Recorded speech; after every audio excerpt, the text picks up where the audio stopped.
1 pot Instant Pot spaghetti. So I like to use ground turkey. You can use ground beef if you'd like. Now I'm just going to put a little bit of olive oil in the bottom of my Instant Pot. Turn your Instant Pot on and push the saute button. Next, I'm just going to throw in 1 pound of my ground turkey. And I do a half of an onion. You can do a whole onion if you want, but my family doesn't really like onions, so we do half an onion.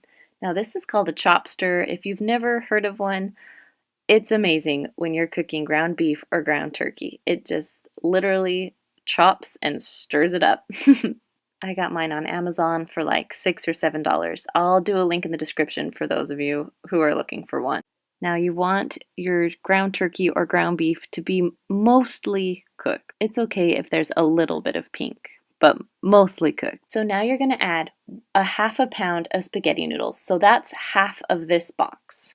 Now you're going to break the spaghetti noodles in half and spread them all around the meat. The more spread out they are, the better they will cook. And notice how I did some going one way and some going another way.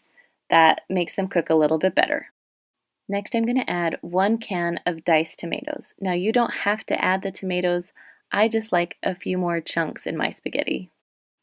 After the tomatoes, I'm going to add 1 jar of your favorite spaghetti sauce or marinara sauce or whatever you like to put on your spaghetti. Just 1 whole jar. Now the trick is to cover all of the noodles, so there should be no noodles showing at all.